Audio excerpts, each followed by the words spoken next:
I went to my interview in pink pants and a navy blue top and a gray tie, because to me, you got to stand out in this day and age. Everyone's always looking for like the next big thing. House of Edtech, episode 102. Support for this episode of the House of Edtech comes from my awesome supporters. If you're interested in becoming an awesome supporter, just go to chrisnessy.com/awesome.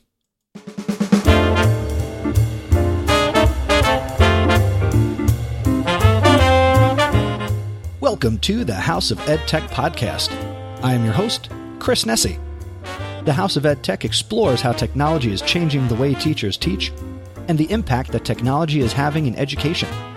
I discuss technology that is changing our classrooms and schools, and I share tools and tips that you can hear today and use tomorrow. You're going to hear the stories of teachers, leaders, and creators just like you. The purpose? Whether you use it or not, technology is changing the way you teach and how your students learn.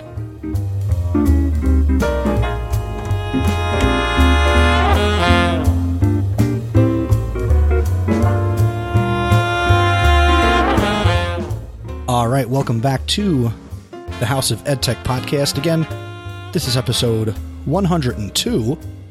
It's the end of January. It's a little cold outside. But hey, things are heating up here in the House of Edtech. Got a very special and fun episode in store for you because, as it is becoming almost common practice here, I'm not alone. I have a special guest co-host and visitor to the House of Edtech this fine wintry evening. I'll give a brief interview, but I am here with the Bowtie Joe, Mr. Joe Dziuba. And Joe is a true Jersey boy, having spent roughly a decade in each quote-unquote section of the state. And if you're not from New Jersey, then you don't understand what he and I are talking about, but there is a north, central, and a south to our great state. Joe is a proud graduate of Palmyra High School. He has basically every degree he's going to have is going to come from Rutgers University. He's got his BA in math. He's got his master's in math education. And as we sit here this evening, he is in the middle of his doctoral program where he's learning about teacher leadership, which he will also get from Rutgers sometime this century, probably in the year 2021 or sooner. He'll probably get it sooner. But Joe teaches with me at New Brunswick High School. Welcome to the House of Edtech, Bowtie Joe Dziuba. How you doing? Thank you, Chris. I'm doing great. Can't complain. The chicken parm was spot on this evening. That's true. My new thing is, if I'm going to have you on the show and have you over to the studio, I'm going to feed you. So I made Joe some great chicken parm. I'm waiting to see what dessert is. Dessert is apple pie. Oh, not bad. And cookies. So it's good. So how are you? Can't complain. Started my classes again. Having some good conversation. Nice to see my colleagues again. The usual. You know me. Now, for those who are listening, they don't know you as well as I have gotten to know you and know you so far. Real quick, just give us a little bit of background on you as an educator. I've already said that you are obviously a math teacher, but share a little bit of your story to start the show. Fourth year teaching, all at New Brunswick High School. I teach math. I also advise the peer leadership program. I coach the freshman boys soccer team. I teach night school to adults returning to get their GED, which is now the high school equivalency diploma, and currently adding to the never-ending list of responsibilities and opportunities, doctoral student at Rutgers University. My concentration being teacher leadership, where I'm looking to figure out the best way to support teachers and share the leadership responsibilities to make a school run the best it possibly can. I have read, I could count on no fingers how many dissertations I've actually read, but I can't wait to read yours because it intrigues me, because it's something I'm actually seriously interested in. So for you to do all the work and then I just get to read it is going to be fantastic.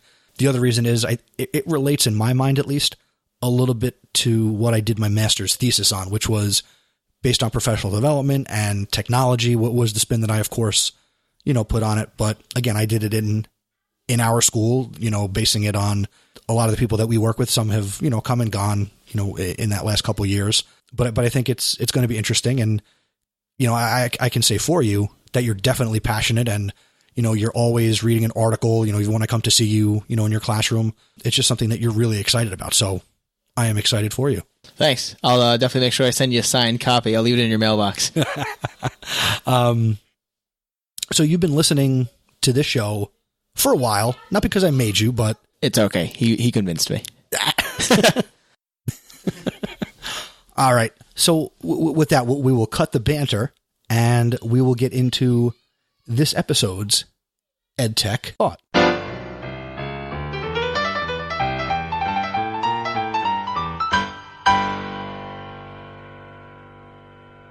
So for this episode's EdTech Thought, again, since I have guest co-host Joe Dziuba here with me in studio, Joe, I want to talk to you about and get your take on culture and climate and rapport in the classroom. And you're kind of making this face at me, but I think it's something that we both think is really important. So can you share your point of view on the value of creating, or what type of culture and climate and rapport you create in your classroom? If you take a step or walk into a Bowtie Joe's classroom, you'll probably experience what many people categorize as chaos. But within that chaos is order. There's a sense of community, a big sense of family. Back when I went to high school was my home away from home. And I found myself there more often than I found myself at my own home. Being back in high school now as the adult and working within the population that we do, I try to create or emulate that or be that home away from home for our students. So yes, I definitely enjoy teaching math. I love torturing my students with the Pythagorean theorem and with ratios and proportions and with their favorite fractions. But I find more value in establishing the relationships and getting to know the kids beyond the pen and paper and the tests that I get from them that they tell me how much they know. I want to know them. I want them to know me. And that way I can be a resource for them, whether they plan on going to college, whether they plan on going into the workforce, whether they're having issues at home, issues with each other, issues with themselves. And I feel like the first thing, the most important thing to do, and something that I learned after my first year, was establishing that culture, that sense of community, that sense of trust within the first week. If you don't get it done within the first week, it's going to be a very large uphill battle for the remainder of the year. Oh, of course. Would you be willing or able to share something you do in that first week that helps to set that tone that you're looking to create and foster? For sure. I tell them the very crazy story about my own past, and it usually stuns most of them because many of the students assume they see this, what they see as a successful young adult, and they assume that I've come from some privileged or advantaged background. And to hear that that was not the case definitely speaks to a lot of them and kind of levels the playing field. And I kind of earn a little bit of street cred with them. And that way we can have those conversations instead of them just assuming, oh, you're just like the rest where you don't really know me and so on and so forth. Because I was them when I was in high school and I fortunately had teachers that also did the same and told me their story. And I kind of was able to establish some level of trust with them to the point where now when I go back, they're still at my high school and we'll still have hours upon hours of conversation when I'm there. It doesn't get any simpler than that. And I think it really speaks to what a lot of new educators, and I think what some veteran educators might forget, and that is to get to know your students. It's okay to get to know them. And I notice what you said in all of that. Nowhere did you say or even, insinuate, I'm there to be their friend. That's not what it's about. Not at all. They're looking for that strong adult role model who they can see a little bit of themselves in, kind of see a definition of what can success look like. And you're definitely providing that. Absolutely. And even more so, teachers also need that role model within the people that they work with. More importantly, their administrators. And it's more of a top-down thing. You expect it from those above you. And if it's not there, you have to kind of be that spark and you need to disrupt the status quo. And you're right. Many teachers are nervous about sharing personal information and about getting too friendly with the students. But there's nothing wrong with, personally, my personal opinion, there's nothing wrong with that at the end of the day. And in all actuality, if you take everything away, you take the classroom, you take away the standardized testing, you take away all the gripes and groans. It's just a bunch of humans in the same room. So why can't we just talk shop about the ball game from last night, or about what's going on in the news, or what's going on in the community? Little things like that definitely go a long way and help me make my job easier. And I think people listening to this, if you're not that type of person where you don't really let your students in, again, it's not about being their friend, but if you're in elementary school, your kids will be surprised if they find out you don't live in the classroom, you don't sleep in the closet. In essence, we're kind of like rock stars if they see us at the mall or at a restaurant. I think take some time out here as we're starting the new calendar year, maybe take a new approach to being human, not just a teacher. You can teach, you can educate, maybe take some time to connect and be a human with your students. And that's the EdTech Thought.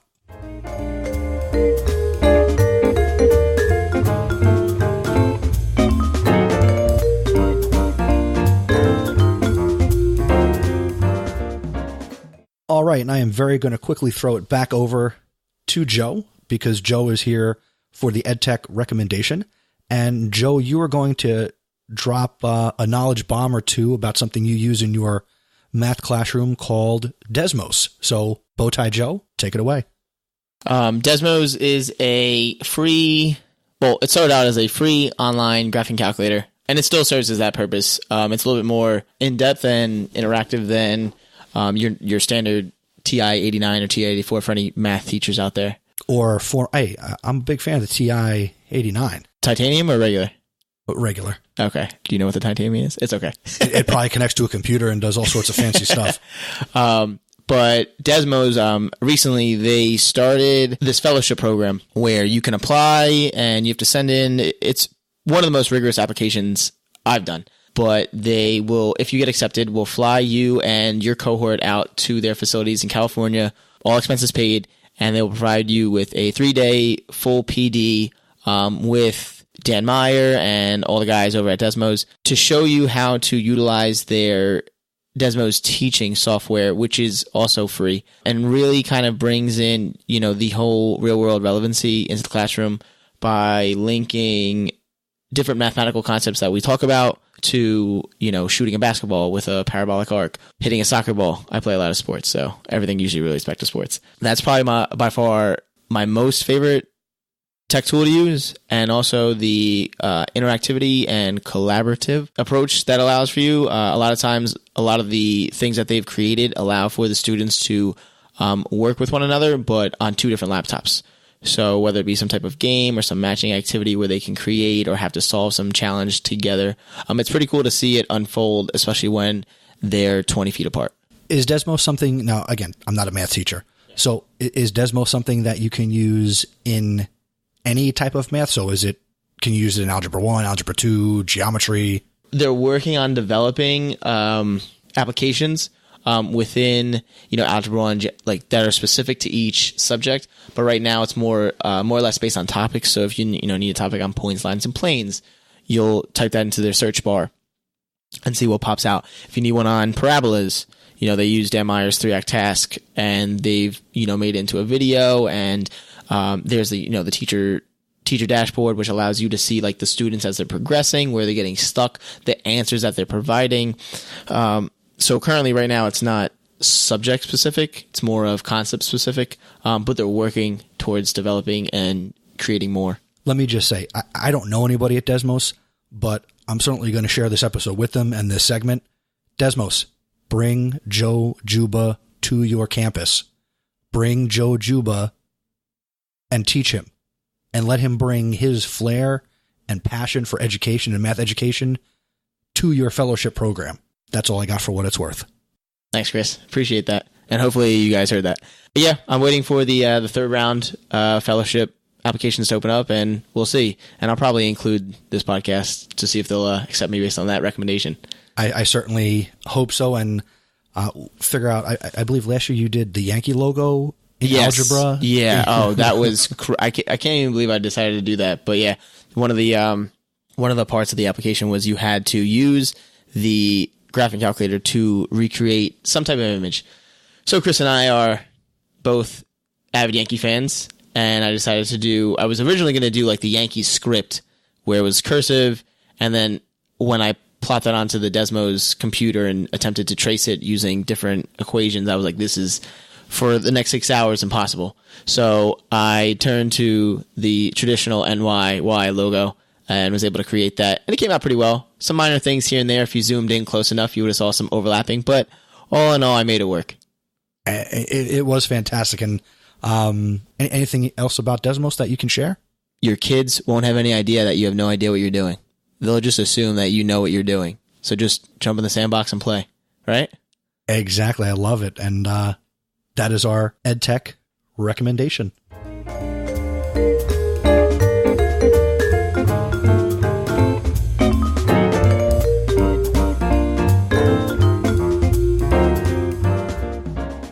All right, now for the featured content, as if the spotlight hadn't shine on you enough in the last 20 or so minutes of this episode, Joe, I had you here also because I wanted you to be the featured guest and, again, shine the spotlight on you as an educator and share all the great things that you are trying to do and doing in your high school math classroom.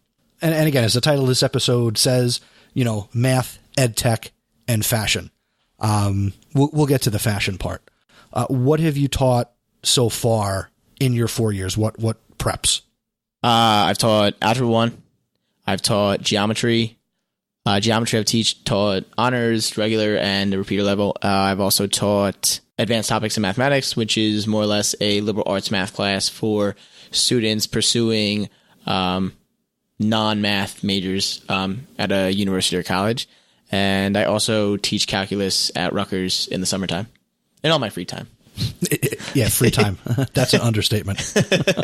Or an oversimplification. I don't know which. But now you're also a fan of education technology. We just talked about Desmos. Paint a picture and give us some insight into other ways that you're integrating technology or even just simply making math interesting or even something our students want to pay attention to. When I met Chris was the Google guru. So that was, I think, the first reason why I came to you. Can't remember why. Probably asking if I could screencast, and then you showed me a screencast schematic. But a lot of times it's not necessarily a mathematical application that I'm showing. There's definitely some Google apps that I use relevant to mathematics, but I kind of just show them the power of the Google in terms of, things that you can do with Google Slides, working collaboratively and whenever and wherever on a Google Doc. Because, we take it for granted, and we, more often than not, we just assume these students have this working knowledge because in this generation they grew up with computers and, someone inserted some type of chip into them when they were born and they just know how to use it. But you'd be pretty surprised when students are like, I didn't know you could do that.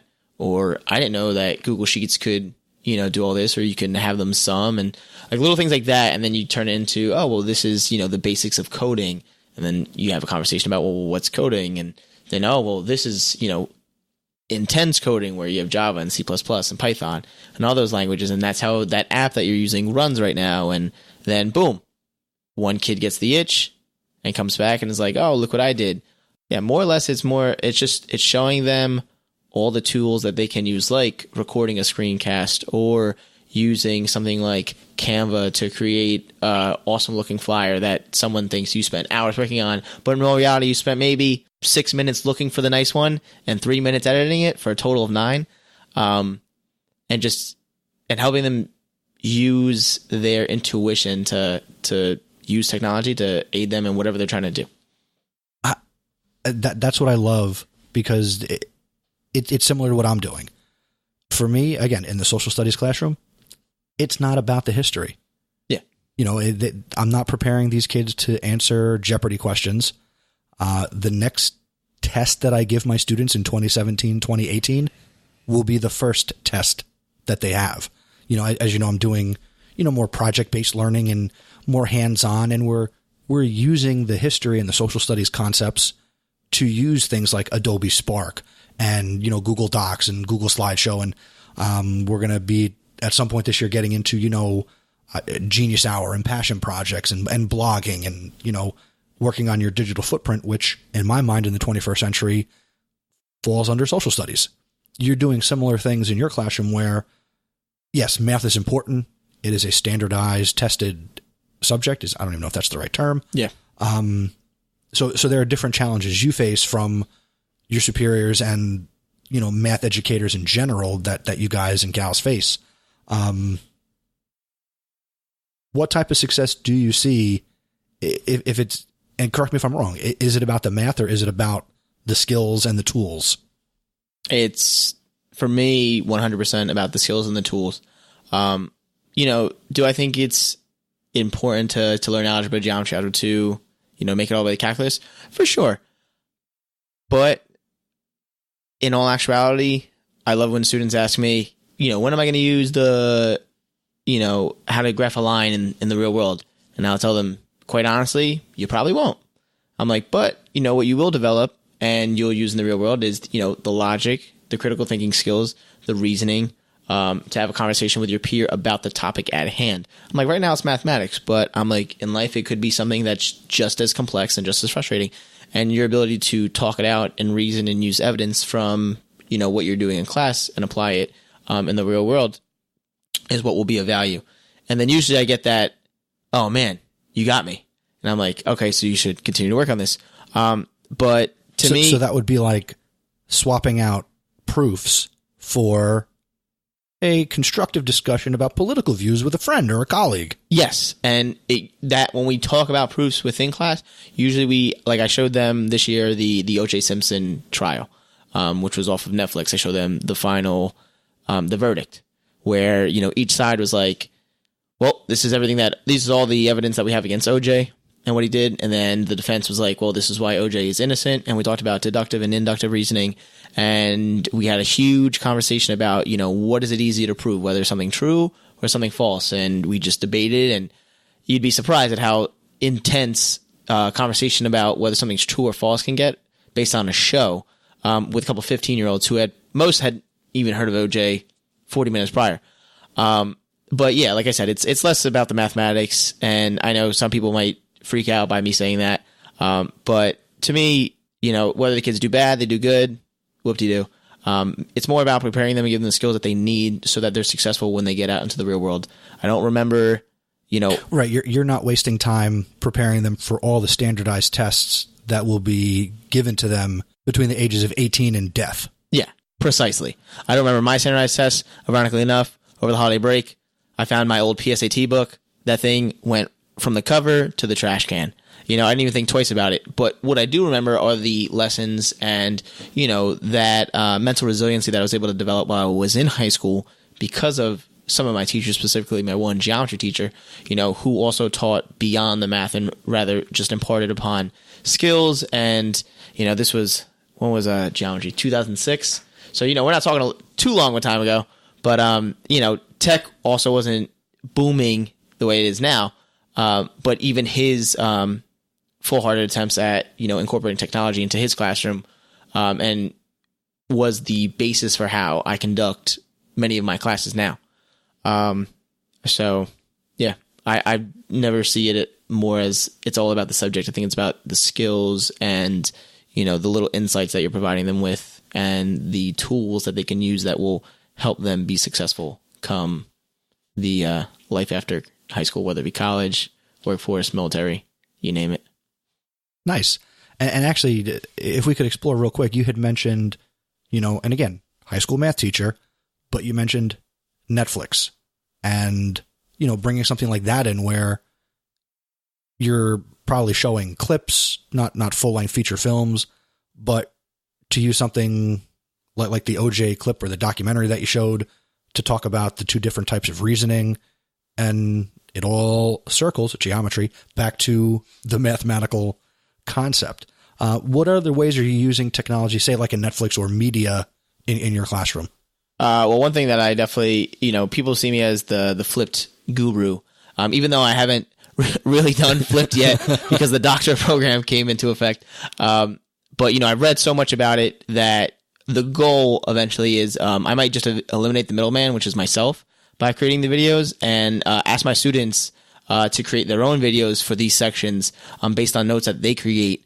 So I can build like this repository that students can just access moving forward. Back in Mr. Dziuba's class, I recorded this video on, applying the Pythagorean theorem in real life situations, and they can tell a friend, you should check it out. Boom. And, now, and even as these students go on to college, many come back and they're like, I still use your notes in my college class from, what you taught me in advanced topics. And I'm like, great, because all my resources are available online and for free. Hint, hint, math teachers. We'll get to the promo stuff. But that's one thing. Also, I have to give credit to Jamie Bianco. The Shadow. She illuminated digital breakouts to me. So I use that pretty often now. And the kids have a great time. Most of them had never heard of what Escape the Room was. Oh my goodness, that's so simple. But it was cool because I was able to tie in like, oh, you should go do and escape the room with like your family, and build that culture and community within my classroom, as well as, oh, but now let's turn this back to education and look what you can do. And, many of them were intrigued into, obviously they wanted to break out. They wanted to solve the math problems. There was a challenge. It was a test grade, so they had to do well. But they were also intrigued as to how I made it, so it extended just beyond math. It became like, oh, well, boom, look, this is how you make, within a Google form, you can do this thing called data validation. And now you have this question. And I'm like, and, now we have this full circle community. And hopefully, at the end of our statistics chapter, I'm going to ask my students to make, to pair up and make me a breakout. And I'll assign them some type of, grade based on whether or even breakouts that they could try each other's breakouts. Very true. Not just stump the Dziuba. Yeah, that's pretty difficult.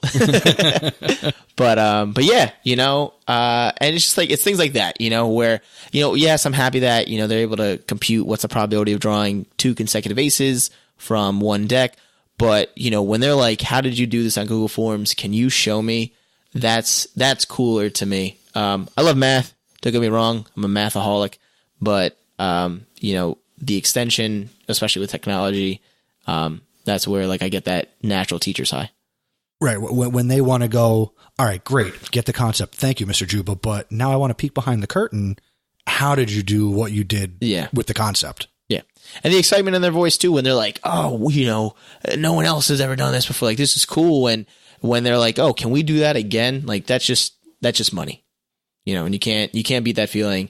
And at that point, whether or not they answered the breakout at all is another story, but now you're just developing within them that lifelong passion for learning where, they're like, oh, what else can I learn about Google stuff that I can show to other people and possibly bring into, my next adventure, whether it be, college or the workforce, if they're working for some company that needs to send out a survey and they can be like, oh, well, I know X, Y, and Z. And now they become very valuable. So that's what it's all about. How can we ourselves as teachers remain valuable, but then how can we pass on to our students, first and foremost, that idea of critical thinking, being a lifelong learner and having skills and believing in themselves and bringing value wherever they go, whether it's industry, whether it's, college or again, industry and career past that, all really good stuff. Mm-hmm. Now, the other thing that I wanted to ask about and really have you share is the tech setup in your math classroom, because you have some cool stuff going on that other math teachers or hell, even other teachers in general would be interested in having. So paint us another picture, spin us a yarn, Joe, about the tech that runs your classroom. Thankfully, in New Brunswick, we're 1-to-1. So we have, I have my own set of Chromebooks. So that's in one corner. And then the other corner, I have my laptop, which is synced to the whiteboard. But what's cooler is we went to that conference in South Brunswick, the South Brunswick Tech and Learning. Tech and Learning Conference. And that was probably my first mini conference I'd been to, I think, on your recommendation. And we strolled into the cafeteria, and by my luck, I won that interactive whiteboard by IPVO. which was awesome and has been a great tool. It's hooked up to the projector. I have the little pen that I turn on, and now I can do a single screen, single blank screen. If I need to show student work, I can do 2 screens. If I was able to get another pen where it splits and the kids could write simultaneously. It has a protractor embedded into it. It has a compass. So a lot of times when we're doing constructions geometry, many students might struggle because most of them aren't used to using compass and protractor. So it's pretty time consuming to, go one by one by one. So instead now, there's no such thing as a giant compass or protractor for the board, but now I have this interactive thing where I can say, okay, you should put your point precisely here, extend it, boom, circle, and they're like, oh, and I'm able to, get to 25, and I can kind of, because I don't need to teach them the manual labor part. I need them to understand the concept, like what are we actually doing? Are we, bisecting the angle or creating a parallel line? My favorite feature a lot of times is because, we have those students that, try to learn by osmosis. So they sit there and they just try to absorb it. So, they'll see what you're doing on the board and they'll aimlessly copy, assuming that like, oh, by me copying, I'm transferring the knowledge, knowledge bomb in my skull. They have a disappearing ink feature. So as I'm writing with the pen, the ink is disappearing. So they're like, oh, I need to pay attention. I actually have to actively engage with the material and what's going on within the lesson. So that's probably like my favorite feature. IPvo does some great stuff. So I would seek out NedCamp, find out who's raffling off some great IPvo stuff, and get yourself one.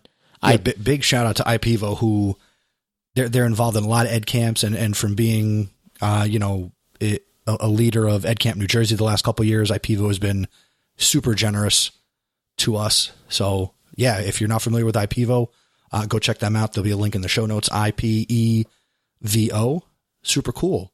Now, the other thing that you didn't mention, and I was hoping you would, so now I'm just going to make you talk about it, is you have the one workstation set up kind of virtually to project, and is that tied into the IPvo whiteboard with having, like, you could walk around with your laptop and Oh, yeah.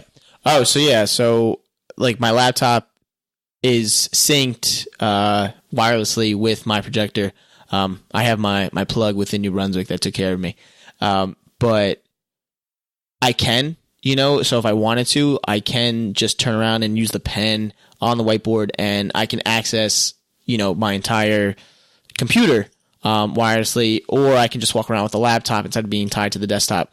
It depends. It depends on what I want to do, whether, sometimes I'll have the pen and the laptop, one in each hand. For what reason, I have no idea, but it's more of just establishing a rhythm. The pen has recently died from batteries. I thought it was to keep your balance so you didn't fall over. No, very asymmetrical from the gym. I definitely like, last year I have, my own set of notes that used to keep me tied to like the desktop where I had to go back, or I used to have to ask the student to like be my scroller so that, we could progress down.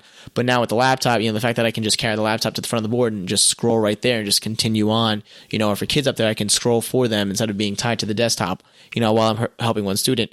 Or even better with the IPvo stick, just give lots of the kids have free reign with the pen, grab the pen, and they do it themselves. So it's very harmonious.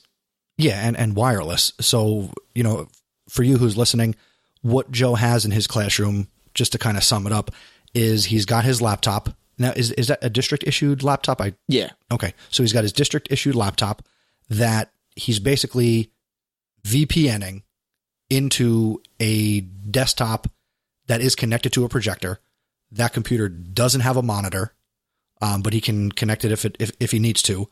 But basically, check with your individual building technology department or your district technology about maybe, again, if you have a laptop, setting up a VPN where you can access the machine that's connected to the projector with a wire virtually and just kind of have access to it on your laptop where you can walk around. And that's really what Joe is doing. Yeah. And the idea where I got that from was I was at the Teachers Convention in Atlantic City 2 years ago, and I was at an Apple workshop who was showing us how to like make an iBook, and he like plugged up his Apple TV, some connected device, and then just opened up his laptop.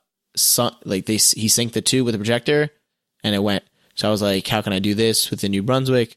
And we don't have complete access yet with, our own personal laptops and the Wi-Fi there. If we were, I was going to do, because I have the MacBook, I would have done the Apple. But then, I just talked to some of the tech guys and I said, how can I do this with what I got now? And they were like, oh, we'll take care of it. And kudos to them for being willing to kind of figure it out and work with us and you. Yeah. To make that happen, because ultimately, what does it do? It allows you to teach better, which allows you to do more for the students. Mm-hmm. Nice. Now, before we move on, obviously the third part of this is the whole fashion part. So please don't drop off. Joe is a very fashion forward guy, and it speaks to the whole, and I've been saying it this whole time, bow tie Joe, bow tie Joe. When he got to my house today, my kids are like, hey, it's bow tie Joe. So Mr. Bowtie Joe. Mr. Bowtie Joe. Joe, talk about the bow tie and fashion. And again, and this goes back to what we started with, which contributes to the climate and culture that you create in your classroom and that revolves around you. So I wore ties all throughout college. Fun fact about me, still can't tie one. But I had my roommate back in college pre-tie all of them one night, and they stayed tied for probably going on 8 years now. I wanted to do something new after I got hired, kind of like stand out and, disrupt the status quo. Your traditional, I didn't even go to I went to my interview in pink pants and a navy blue top and a gray tie, because to me, you got to stand out in this day and age. Everyone's always looking for like the next big thing. And for me, I could have went to the interview and played it safe, done the white top. I'm like, you know what? A, I got a ton of energy.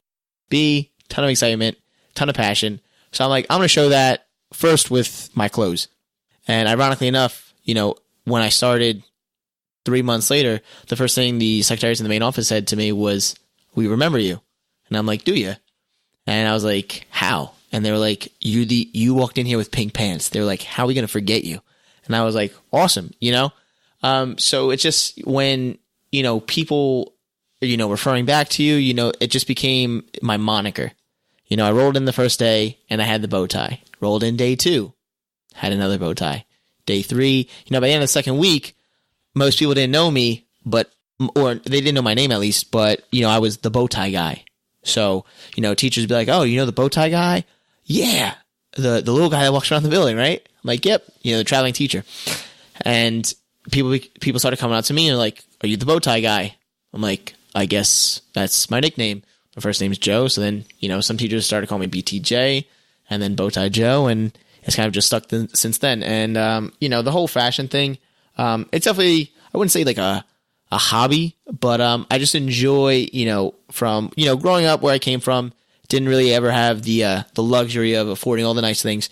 So now it kind of like serves as, inspiration and motivation for, where I've come from, as well as, that linkage between me and my students. Because a lot of time my students, they're talking about Tommy Hilfiger and Louis Vuitton and all these name brand things. And they're assuming that I'm wearing the same, but, I definitely do dress on the nicer end, but nothing, high merchandise. And, we have great conversations just about clothing and, then can turn it right back into math and talk about, the dimensions that you need and how to make, your own company and start up with those things. I think, within teaching or within any setting, the first impression that you make upon anybody is what you're wearing. Before they shake your hand, before they even hear what comes out of your mouth, they see you. And based on, how you appear, given that moment, we'll set some type of tone for that person. If you show up in a nice, tailored suit or, a nice color combination with a beautiful bow tie, it's going to speak volumes. It's going to speak something unless you showed up in, baggy pants, messed up shoes and, a baggy shirt, and I tell the students that all the time. You have to kind of code switch. You have to know, when you can go out with your friends and you can wear, the baggy clothes and you can look cool and you can look hip. And then, when you have to turn on the other switch and you have to, show your professional side and, you have to put on the adult look. They'll see me come back to a high school basketball game, support, and I'll show up in my Timbs, my jeans, I'll have my fitted on and they'll be mind blown because they're like, who is this guy? Like, 3 hours before, you're over here in a 3-piece suit and you got your bow tie on, and now you look like you're about to, go hang out with your guys. And I'm like, yeah, you have, balance of both worlds. Right now I'm at a social setting, social function. I'm like, I'm still acting the way I need to, but I'm, you're seeing a little bit more of my culture within school as an educator, as your teacher, as a professional. This is how I'm going to carry myself. I still, I say to everybody, my best lessons are the days I wear my Jordans, because everyone is captivated by the fact that their teacher is wearing, the Bordeaux 12s or the, Sport Blue 6s. And it just, it's crazy when you think about it, And it's a fantastic take. It inspires me, at least, sitting right here, but it's not something that I'm personally ready to do. I mean, you were kind enough to get me that really cool Superman bow tie. And it looked great the day you wore it? The day I wore it, yeah, it was fantastic. But well, it was super. It was super. To me, I choose comfort, and you're probably comfortable in those clothes. It's not, yeah. You never look like you're walking around, uptight and stiff and, yeah. Out of place. The best of both worlds. Like, I have my nice dress shoes, but like I also have my Dockers that are like, what's the word for your feet? Like when they're good for your feet? Broken in? No, like it's like, they have like a special type of like gel in like the shoe. It's crazy. Oh, okay. Yeah. Orthopedics or something. But yeah, no, like it's, it's about finding you, if that doesn't work for you, you gotta be comfortable. You can't be a robot up there. Being so young too, I was 23 when I graduated. I looked like I was 16. I probably look like I'm 17 now. Many people, when they see me with my brothers, they're like, you gotta be the youngest one. And I'm like, I got 10 years on the youngest one and I got 5 on the other.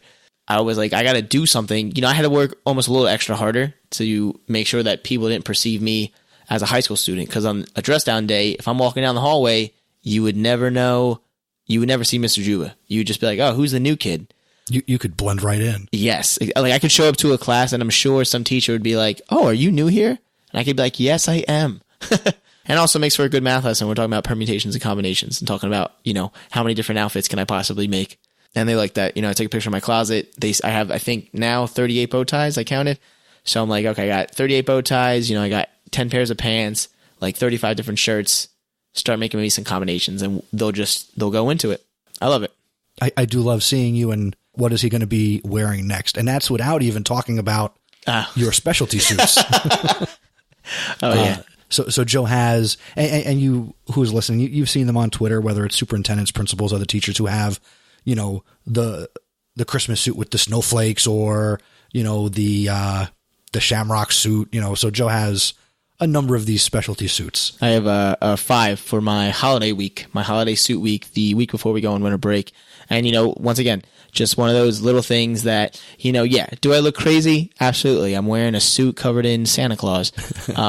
But, the culture and community that it's building within my students. And, a lot of times it doesn't happen too often, but there's some students that aren't so gung-ho about the holidays. And, seeing their teacher dressed up in a giant red suit that's covered in, mistletoe and chimneys and reindeer will put a smile on their face and, be the one, little thought that's going to carry them for, the next week until they get back. But so I don't know if you remember, Chris, but back when we got back, when 2018 started, I wore that zebra suit. It was classic. Yes. New Brunswick is the home of the zebras. We're about 2 weeks out from Valentine's Day, and I got something in store to get the love in the air. Ooh, so all right, we'll call that a teaser. Yes. So we're not going to have you spoil that. But if you come to school dressed up like Cupid, I will shoot you with an arrow. I'll shoot you with a knowledge bomb. There you go. So since we're going to tease that, why don't we take this opportunity to let people know how they can connect with you, continue to learn from you, and what are the ways that after listening to this conversation that people can reach out to Bowtie Joe? So the easiest way would be my Twitter handle at BowtieJoe23. The next and still in progress way would be my website, bowtiejoe.co, no M. And like I said, it's a work in progress, balancing this doctoral program, teaching, and all the other responsibilities with the website. A little bit of the website usually gets put on the back burner, but websites are like clay. They're never done. They're just in a state of flow. Yes. So that's my goal for 2018 is to get that up and running. And I'll be blogging about, my doctoral experience mostly. If I come across something that kind of stirs me up, I'll probably write about it. But, mainly about my research, about teacher attrition retention. Currently in process of doing every Tuesday a bow tie Joe Educator of the Week. So if you wear a bow tie and you want to be highlighted, I love to talk to you and highlight you on the website. And you can always shoot me an email at bowtiejoe at bowtiejoe.co. Nice. So connect with Joe on Twitter, check out his website, be a part of his bow tie wearing educator series on his blog. And thanks for being here, Joe. We're gonna, of course, let's put a bow on this. Let's knot it up. Let's knot it up.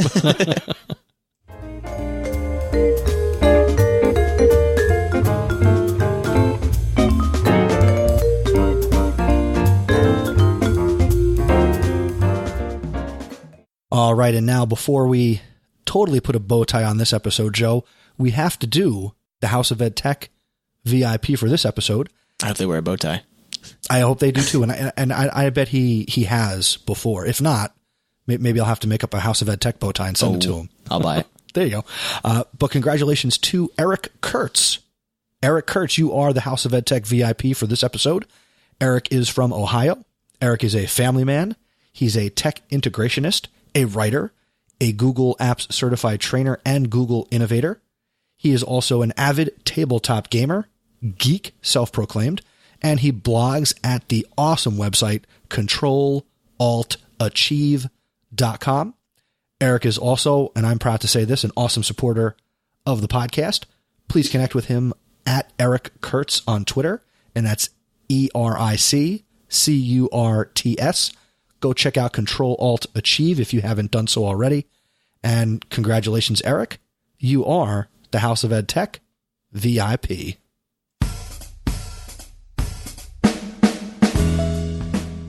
So that's going to do it for episode 102 of the House of Edtech podcast. Thanks again, Joe. Did you have fun? I'll definitely be coming back. 1, probably for the chicken parm, and 2, to do another episode with you. There you go. Come for the parm, stay for the podcast, or vice versa. I don't know which. We'll see. Probably both. Probably both. Now, if you enjoyed this episode, keep the conversation going. We would both like to be connected with you. I'm Mr. Nessie on Twitter, if you didn't know that after 102 episodes. And again, Joe, where can people connect with you on Twitter? Bowtiejoe23. And that is 23, the number 23. You can go over to chrisnessie.com/102 for all the links and resources. Now, if you enjoyed the House of Edtech, and hey, you must, because let's say you've gotten through all 102 episodes and you get this far, hey, thank you so much. Tell somebody else about the podcast. If you share it on social media, use the hashtag House of Edtech, or you can tag it on Twitter at House of Edtech. If you're not following along on Instagram, at House of Edtech, that's where we're doing it. And you could also become an awesome supporter of the show. Many thanks to Eric Kurtz, and also shout-outs to Dan Gallagher, Peggy George, Jen Giffen, Mark Grindell, Jeff Herb, Scott Titmus, and, of course, Brent Warner. Thank you for all your support. And if you're interested, go to chrisnessie.com/awesome. The next episode of the podcast is going to be episode 103, and that's going to come out on February 11th, 2018. So, Joe, did you really, truly have a good time? I did. Absolutely. I cannot tell a lie. No, it was a blast. Definitely love to do it again. Thanks for having me on. But yeah, I would love to have you on as you get even further along into your doctoral research and to have you kind of share that journey. So yes, you are on the list of people who will be welcome back here anytime is convenient for you. Oh, sweet. So with that being said, Joe, until next time, thank you for learning with me and Bowtie Joe. And remember, using technology isn't difficult. Just give it a try.